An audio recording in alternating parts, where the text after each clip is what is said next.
We've talked on stream a ton about how frustrating the current state of the industry is in many ways. I mean, not just stuff like, cancellations, layoffs, thousands of people losing their jobs because management is idiotic, but also just like even on a technological level, it feels like this generation has been kind of a letdown. Like if we get big, ambitious games from first party studios, a lot of the time they're cross platform or rather cross generational. A lot of them are not graphically that impressive. They run like garbage. We just, of course, had the launch of Monster Hunter Wilds, which is sitting at like only at the time of the stream at like 56% positive reviews, meaning 44% of reviews are negative because of the performance, because it runs so terribly on PC. And it's really frustrating because it feels like at this point in the generation, bear in mind, we're in the year of our Lord Todd Howard, 2025. This generation is going on 5 years. At this point in the PS4 generation, we had gotten like Bloodborne, Uncharted 4, we were on our way to like, I guess, Horizon. We were about to get God of War 2018. We were seeing previews of that. We had just gotten a trailer for The Last of Us Part 2 because they dropped that trailer 4 years early for some reason. Metal Gear Solid 5. Yeah, The Witcher 3. Red Dead 2 was on its way. Yeah, we had Breath of the Wild technically. So like by this point, last gen, we had a ton of pretty heavy hitters. And to be fair, we've gotten a couple. We've gotten, I like Monster Hunter when it is running well. KCD 2, phenomenal. Love that game. That was just, a month or two ago. So I guess a month ago. I've had it they gave it to me January 4th. So I've had it for 2 months, but I guess it launched a month ago. But I at least feel like this generation has not been that impressive, that exciting. And I saw this video pop up from the Digital Foundry guys, who of course analyze graphics and the technology behind these games. And so I'm interested in hearing their thoughts if they think that, as the title describes, our current generation graphics a bit of a letdown, because I feel like this is a sentiment that's echoed by many people. And even in chat right now, you guys are expressing similar sentiments. But I'm wondering if that's just the perception, but maybe not the reality. It's like when you feel like the world is ending because you're seeing tons of videos of everything, like on TikTok or YouTube Shorts or something, and all the videos are of horrible things happening. But then you remember like, oh no, this is just the bubble I'm being presented. In reality, it's not actually the world's ending. It's just I'm only seeing that stuff. Maybe it's something like that where it's just twisted perception. But I want to hear their thoughts. So let's see. Quite often in my YouTube recommended feed, I see videos pop up with title like issues with modern game graphics or insert franchise graphics getting worse. What are your thoughts on this phenomenon? Feels like an especially strong feeling this generation that games don't look better than they did last gen, which is wild considering the leap in compute. But I certainly do feel underwhelmed by the performance or visuals of games this generation often as well. PS5's GPU is far beyond the PS4's, but how often do games look that much better? I think a lot of this, and we'll hear what they say, but my guess is that a lot of this comes down to where the priority has been. Because I feel like in the PS4 era, the big step up was with scale and scope and the open world trend becoming much bigger than it was in the like PS3 360 era. And so there was possibility for things to take big leaps forward.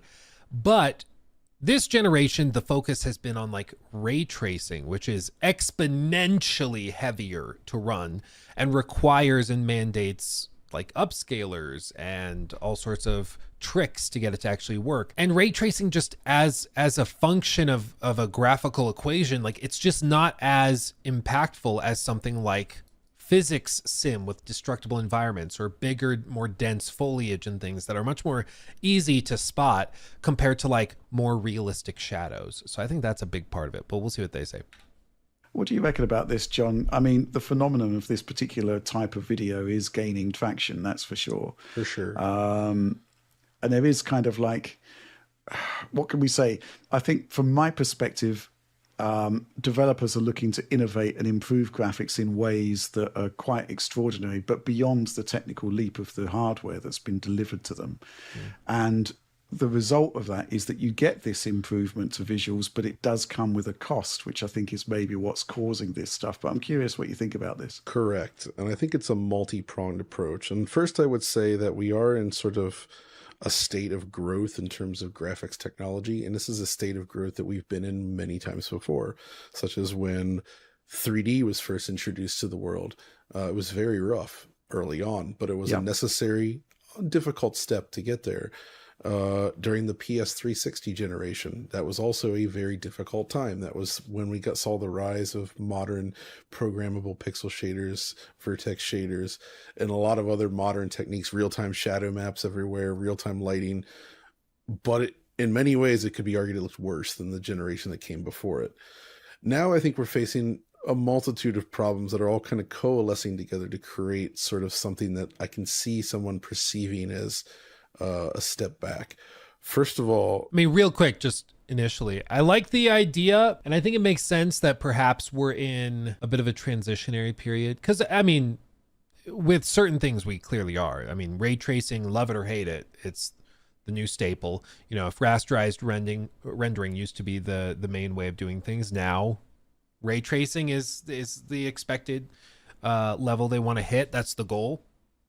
And you're seeing it, you know, even from like NVIDIA, and to a certain extent with NVIDIA and AMD GPUs, whatever they want to focus on is kind of where everybody else has to follow. And it's kind of this dual thing where NVIDIA and AMD are trying to design chips that work with the vision that game designers have, because they want game designers to obviously be able to make the game look great on their hardware that they're selling. So it's kind of this dance between the two, kind of this symbiotic relationship. But if the industry more broadly is moving towards ray trace everything, upscale everything, then that's just what you're going to do.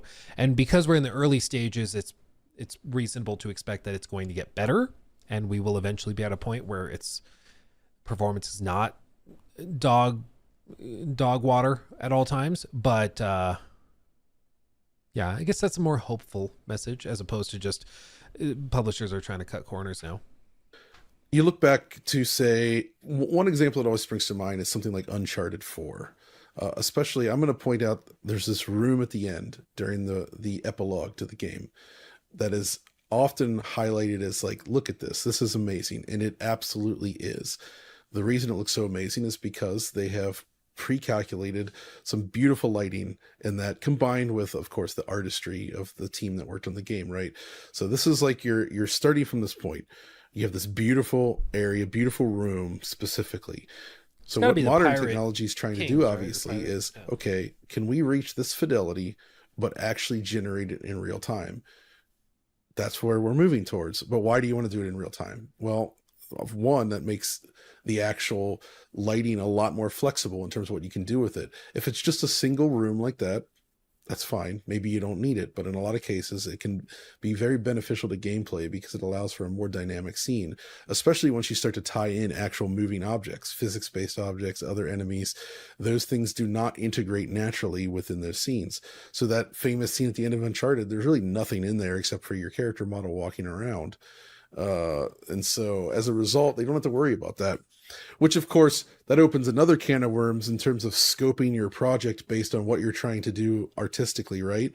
And all throughout history, there have been games that have attempted to push technology in one way or the other, and maybe they don't get the balance right.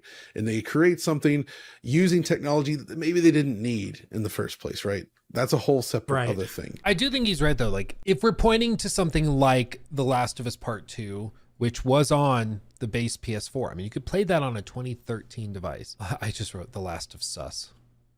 That's a game I didn't know I needed. Can you imagine? The Last of Sus. Gameplay trailer. Here it is. You look at this. This footage is insane. Even today, if this trailer dropped today in a PlayStation showcase, people would be like, wow, this is going to be one of the best looking games of this year. And this is from a trailer dropped in June of 2018. At this point in the generation, from the PS4 era, okay? This is running on hardware that was considered kind of weak for 2013, okay? It's amazing. Technically, I guess this is running on like a Probably the newer version of the Slim or whatever it was. But still, I mean, graphically, it's stunning. But a lot of the reason they could do this is because they were able to bake everything in. And it works for a game like this because the environment's not changing. If you stay in this level as Ellie and just crawl under the truck and stay put, there is no day-night cycle. You know, the weather's not going to roll in. The sun's not going to rise or set. It is what it is. The level is static. And it works for a game like this because you can bake in all of the lighting and you can set it up this way. But a lot of these games nowadays are focused on dynamics. They're focused on things constantly changing. And the reason they focus on that is because they can with the technologies that have presented themselves with ray tracing and stuff. Something like, you know, even Monster Hunter Wilds with dynamic weather systems, or Assassin's Creed Shadows. The whole focus is on different seasons. So the season changes constantly, which is why they can't just bake in lighting the way that they used to in previous games. And I think that's part of the reason why people are looking at games that are releasing today and then they're like, this game looks better. And it does, but it's because in this game, all of that calculation's been done months ago, years ago, when they were designing the levels and baking all of the lighting in. Whereas nowadays, everything is about real time. And that means that it runs worse. That means that it often looks a bit worse because it just does. But the hope is, and I get what John and the guys at DF are saying, the goal is to eventually be able to get to that level of fidelity consistently with full dynamics. So you could have Last of Us 2 quality, but with full ray tracing and real time everything. So you could have a day night cycle. You could do all of that stuff and it would be totally fine. So I understand again why, but it doesn't mean I have to like it. With a lot of these games nowadays, I'm like, I would have take your ray tracing. I don't need it. Give me rasterized baked lighting and I'll be happy. But maybe that makes me a boomer. That's a problem. Part of the problem though, with that sort of target, moving those things to real time is great. It also facilitates easier development for things like lighting artists and building these environments. But of course, you know, with ray tracing and all that, it has a computational cost, which we're seeing. And this has never not been a problem on consoles, and it's still a problem on consoles in that in order to achieve this, you have to make sacrifices. In the past, that would be things like frame rate and just like raw, you know, resolution and such. But obviously there has been a resurgence there has been an upswell in this use of reconstruction, temporal anti-aliasing, things designed to sort of minimize pixel popping and improve the overall stability of an image. But in this pursuit of performance using these demanding techniques, I would say a lot of developers do go a little bit too hard on it. And one perspective that, so this means image quality then suffers, right? That is, and I think especially it's perhaps the force or the bigger problem behind it is that executives and publishers see it as an opportunity to cut corners on polish. Because instead of optimizing your game, you can just shove it out and turn on frame generation, Monster Hunter, and then call it good. Because like, yeah, we technically hit 60 frames. And it's like, did you though? Did you? Like, you're rendering at 25 and then you're inserting these generated frames to hit like 50 something. Your game's not optimized, you know? And as a result, I think you're seeing this thing that leads to situations where devs are not happy with the state their games are in. You know, they're not pleased with it, but executives feel they can get away with releasing it as is. And I mean, Monster Hunter's the perfect example of it. Like, do you really think the devs had no idea the game ran badly on PC and everywhere, frankly? No, they knew. They probably were asking for more time. But Capcom said, no, you're going to release it and people will still buy it. And it seems they were right. People are still buying it like crazy because it just is what it is. Thank you, Kia, by the way, for the sub with Prime. Thank you. Is the big thing. This image instability. People are picking up on it, and they're not wrong. The rise of these techniques, things like denoising not being great in Unreal Engine 5, especially with like their default denoiser. You know, you have the temporal anti-aliasing issues, you have the upsampling issues. All of these things by themselves can be solved with more input data, but because they're being pushed to this limit, everything kind of gets noisy, right? And this also varies depending on the type of screen you're using. Like on PC, I've had arguments over DLSS before where they're like, oh, I don't like it. It's smeary. It's no. Yeah, dude, especially when you look at this footage and you compare it to some of those older games, it's just night and day. Like, especially you look at the ground. This is on fidelity mode on the Series S, and it's the Series S to be fair, but maybe that's a more fair comparison because the Series S is more, it's closer to what like the PS4 was that was running that Last of Us clip we saw. And it wasn't having anywhere near this many problems with things just looking grainy and rough. And bear in mind, Dragon Age Veilguard was actually very well optimized, but it was optimized using these tools that I think leave a bit to be desired. Noisy. And I'm talking from the perspective of being lucky enough to use a native 4K screen. They're using a 1080p screen. That matters a lot in terms of what the base input resolution is going to be, and it really does impact image quality. So there's that. The other point I would say about visuals as a whole is that this takes people to make. This stuff is generated by real humans. We've reached a point where fidelity is so high in games, and has been for so long, that just creating these assets is extremely expensive and time consuming. And not all artists are the same in terms of their skill set as well. So I saw somebody complaining that something like Avowed didn't look as good as Uncharted 4 or Red Dead Redemption 2. And they were really incensed about that. Like, how can this be a downgrade? This is a new generation. That is something I've heard too, and it does kind of trigger me a little bit when you're like, hey, this game from a smaller studio is not on par with the game made by 2,000 people in the case of Red Dead, or in the case of like Uncharted 4. Yeah, Uncharted 4 is a graphical powerhouse, but it's also not like a semi-open world adventure RPG. They're different. I think if we're comparing apples to apples in a generation, especially, we should be able to bring up price points and stuff. Because if you're asking $70, but you're not putting forward comparative $70 quality, then I think it's fair to throw a fit. Like Avowed, I think, is a solid game you can have a lot of fun with, especially through Game Pass. I would not pay $70 for it. But on Game Pass, I think it makes a lot of sense.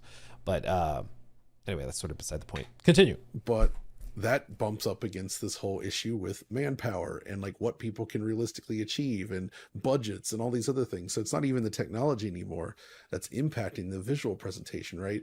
You can't look at one of the most revered development studios in the world with infinite resources like Rockstar. They were able to pour everything they had into making Red Dead Redemption 2. Most studios could never dream of having that talent of people, that pool of talent, that sort of budget, that amount of time to make these games.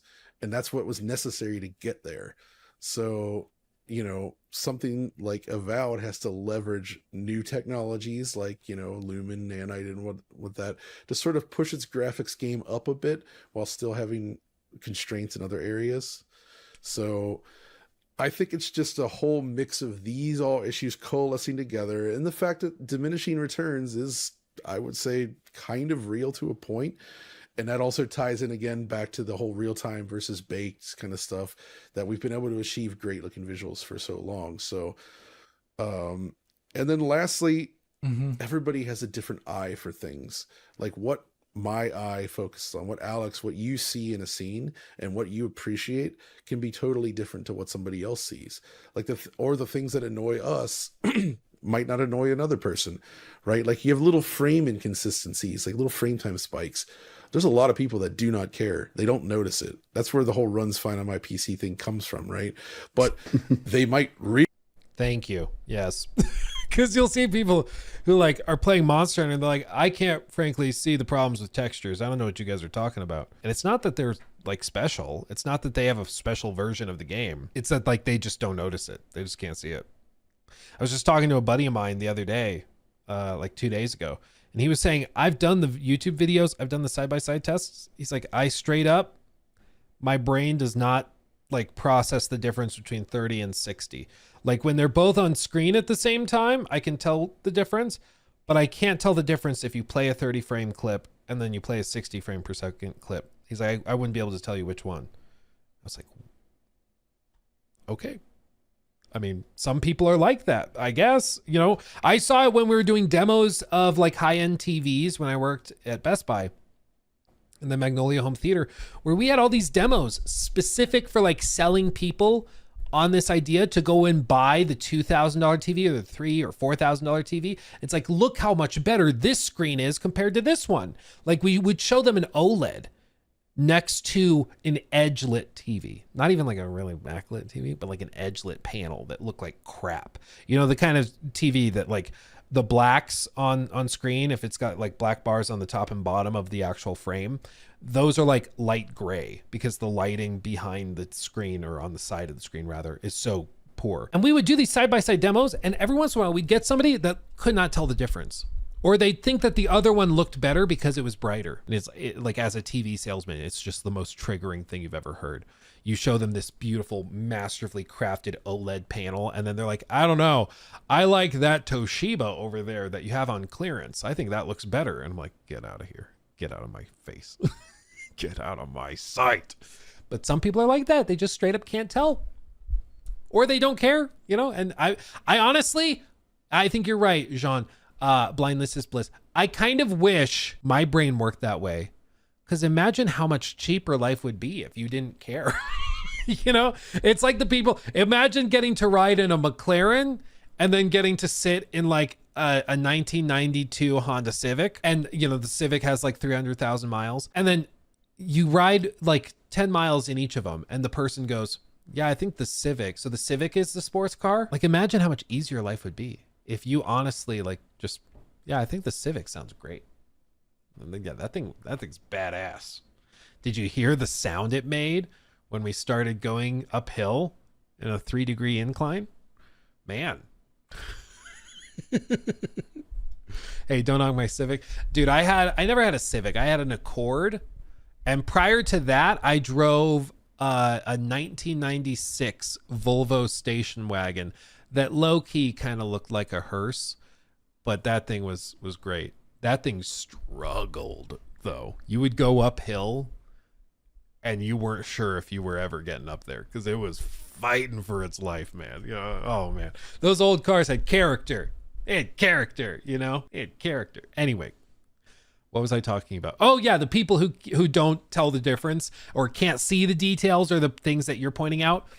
And, they like then try to accuse you of being unreasonable, because like, I don't know, I think I don't know what you're talking about, that the McLaren drives better than the 92 Civic. Yeah, I think you're making that up, man. My Civic's way better. You know, it's like, okay, yeah, I'm envious. I think life would be way easier if I were able to go through life that way. But anyway, going back to what he was saying. Really dislike the way smearing looks from, you know, temporal anti-aliasing and reconstruction, especially when used on a lower res monitor. Everything looks blurry and that's now. all they can see when they look at that screen. The rest of it doesn't matter. They see that smearing. That's what they're laser focused on. They don't like it. And they're not wrong either. Like, that's absolutely their prerogative to do it. So I think all of this stuff together has created this whole situation where, yeah, there's a subset of people that think games can look worse or haven't really evolved, even though technically they have. And I think it's just going to continue to get quote unquote worse, given how all of this works together. I don't know. Was that coherent enough? I tracked. I think that made sense. As for whether it gets worse, I mean, I think now there's more attention to it. It's sort of like, you know, you start looking for the thing and then you notice it everywhere you go. You start looking for white pickup trucks and you see white pickup trucks everywhere you go. So in this case, we start to like look for graphical shortcomings in games that are using the temporal, you know, solutions for upscaling and anti-aliasing and stuff. And you start to see it everywhere you look. So I think there's more eyes on it. People are looking more closely for it, which is part of the reason it feels overwhelmingly common. But beyond that, I think there's an aspect of this where I think perception is reality. And if everybody is agreeing that games do not look graphically as good as they need to or should, that's what you have to deal with. And in this case, I think people look at something like KCD2 and they're like, wow, look how sharp the image is. Look how dense the foliage is. Look at all this. It's stunning. I want this, you know? That's, I think, the main takeaway. And, you know, if a company is able to come along, as we saw with KCD2, and they say, no, we optimized it without upscalers, so the game can run good natively on your hardware. That should be a wake-up call to devs that that's what gamers are connecting with. That's what they're liking. So start optimizing that way. We're at a point where optimization is a major selling point, and it's sad because that should be a given. But nowadays, you're seeing people that are buying games just because they're optimized, because like, finally, a game that runs well and looks good. Let's get into it. So hopefully, it's something that the market kind of takes care of. It rewards the people that are actually polishing and refining stuff, and then continues to punish people that don't. I think it's such a holistic issue, and you gave a whole bunch of different points about it as to why it is the way it is, and I think that covers almost every single basis. I would only add two things. You covered everything that I would have said. I would have added only that since it was about YouTube videos, that there's an angle to this about making profit online, and being really negative and drama stirring is a huge profit angle. The grift is real. And so people want to make money. And so you'll see a lot of negative videos, even about topics that you would be surprised that there's a negative video about it. It's just a really good way to get people to talk and look at your video. But the second thing I would add to is just game stylization has changed over time. I mean, I guess to tackle the like grift aspect of it, there's some cases where you definitely see people that are like trying to stir up that games that don't look bad, and it's like, we're trying really, really hard, I think, right now. I saw some people, going back to KCD2 as an example of people pointing to that, and they're trying to stir up drama, claiming that the game actually looks terrible, and then when people actually get their hands on it, they see it doesn't, and so they kind of move on to the next topic. AC Shadows has been another one. Say what you will about AC Shadows, it's graphically pretty damn impressive. I think the thing I've been so far, like in the previews and trailers and stuff, not as impressed by was like lip sync, for example, or like facial animations during side quest conversations. But on the whole, I think it's graphically really impressive, especially the environments, grass, foliage, all that stuff, the wind and the physics sim and all that stuff is really impressive. So when you start to see people trying to claim that the game looks like a PS2 game or a PS3 game, I'm like, no, Rise of the Ronin looked like a PS3 game. AC Shadows, it might have plenty of other problems, but it's not on that same level. Yeah, Star Wars Outlaws, environments in Star Wars Outlaws look pretty good. Faces, not great. Definitely a weak point. So fair point. Stylization, this is maybe also, I think he's going to bring up, or he's about to bring up, the fact that so many more games nowadays are going for more of like a photorealism as opposed to something a little bit more stylized, which is also probably why some of this stuff is becoming more apparent, but let's see. Thing I would add to is just game stylization has changed over time. Like the type of games, we talked about this back when there was this uproar about Far Cry 5 looking worse than Far Cry 2 or whatever. And, games went from being very dynamic, real-time lighting, simulation heavy to being... Silver Lightning, good to see you. 11 months. Ooh, baby. Oh, you're at GDC right now, so anyone wants to keep an eye out for any specific game reveals, let me know. I'll report back. Let me know if you see anything about Crimson Desert. If you hear any rumblings about Switch stuff, I'm interested in that, if there's any rumblings about that. What's something else? Oh, and anything about Mafia. If there's anything about Mafia, I want to know. Oh, will do. It's in 2 weeks, by the way. Okay, I was gonna say, I'm surprised I'm not hearing anything about it right now. Yeah, when you go to GDC, like Mafia stuff, I'm interested in that. As in what was the AAA trend, to being very much so about like focused narrative experiences that were more akin to Hollywood movies in a lot of ways, and like linear corridors. And there's this tension, because if you want to have ultra baked lighting like an Uncharted 4's end scene there, well, then the entire scene can't be moving, right? So but what if a dev wants things to be moving because it's more their prerogative for their game design? Well, then they have to lean into other technologies and visuals that make that possible. And as a result of this tension, sometimes when people think things look worse, they're actually talking about entirely different game designs. And I don't think those comparisons should be made apple to apple. I understand what he's saying, but I also think this is reminding me of when I was talking about AC Valhalla. Sorry. Assassin's Creed Valhalla. Have to be respectful. When we were talking about AC Valhalla And I was saying, I think that AC Valhalla has a really boring open world where it's just like really flat, basic forests, some snowy areas. But in large part, you're just kind of like, there's nothing really interesting to parkour through. You're just kind of riding your horse through fields and forests nonstop. And the world is just kind of uninteresting, which I think they realized, which is why they did so many like the Smurf levels and they added a bunch of other stuff. But I stand by that. I think the open world in Valhalla is not that interesting. Sorry, Valhalla. And somebody commented, were like, well, but the game is set in England. That's just what England is like. Yes, I agree. But you get to choose where your game is, what your game is about, what the setting is. Like, you get to choose that stuff. That's up to you. Nobody made you do it. So in this case, where it's the conversation over like, well, the scene is moving, and so we can't use rasterized baked lighting. We have to use ray trace stuff, or we have to do this technique or that technique. I get it. I understand. But I didn't make you make the scene move. I didn't force you to do that. That was your choice. And a consequence of that choice is that now we can't use these other techniques, and therefore the game might not look as good as if we did it this other way.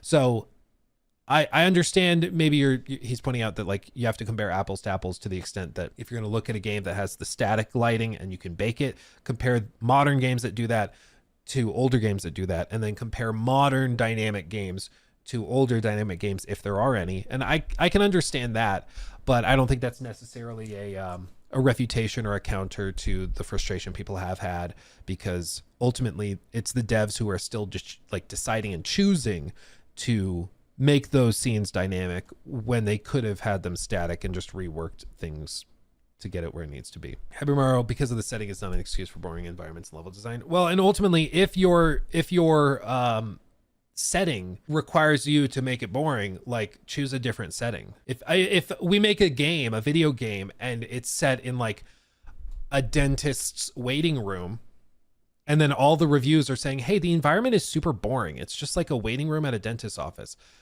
and I'm like, yeah, well, that's what dentist offices are like. Have you ever been to one? Hello. You'd be like, you should have set it somewhere else. That was your choice. You could change it. Why did you do it? Yeah, it was just a weird choice, man. So yeah, I've never found that to be a particularly compelling counter when people are like, well, that's just how it's meant to be that way. I'm like, okay. It's the same thing people said when I did that big critique of Death Stranding. And I said, some of the writing is bafflingly bad. Like, there will be a 35-minute cutscene of just rambling, like at the very end when what's her name is just pacing back and forth and you're sitting on the beach literally in purgatory, and she's just rambling at you, mostly stuff that you've already seen and heard, and you can rewrite that dialogue into like 3-4 sentences and communicate the same exact thing. But with Kojima, it's like a 30-minute cutscene, 35-minute cutscene. Or cutscene. Technically, you can move the camera and stuff, but you know, you get what I mean. It's dialogue. It's a scene. And I had people commenting on that critique being like, well, it's supposed to make you feel like you were also trapped just like Sam Porter Bridge. And like, so it's meant to make you feel that way. So it's actually this choice he made to make it feel boring and to make you mentally disconnect and check out. I'm like, okay, I don't like that choice. I disagree with the choice. It was a bad choice. Like, just because somebody made an active choice does not mean I therefore have to go, okay, well, then they're free from criticism. They're immune from critique. Like, why is there an actual turd in my sandwich? Oh, well, we chose to do that. Okay, wrong choice, bad choice. I don't like that. Bad choice. Just because you made a choice does not mean that therefore you're free from feedback, you know? They're apple to orange at that point. And it's always good to have context in Yeah, anyway, we were talking about graphics in video games, and I ended up with a turd in a sandwich. mind as to what type of game we're talking about before we start Stevens comparing, Live, gents. I don't know, Red Dead Redemption 2 versus something else, right? Yep. And that was a really great point of yours about budget and Avowed. It was Also, really Alex, I would say, Yeah, no, I mean, it's a little asinine to compare like Red Dead to like a budget or a more budget, smaller team game. They both do cost AAA dollars, which to a certain extent you can say like, therefore Avowed is a bad value because it's so far behind what Red Dead 2 offers. Or you can flip it the other way and just say the fact that Red Dead only costs $60, $70 is a testament to how amazing a value that is and why you should buy that. So maybe that's the counter, you know. Wrap this up. Let's see. On top of that, people are asking for more interactivity in games, more simulation. We certainly are.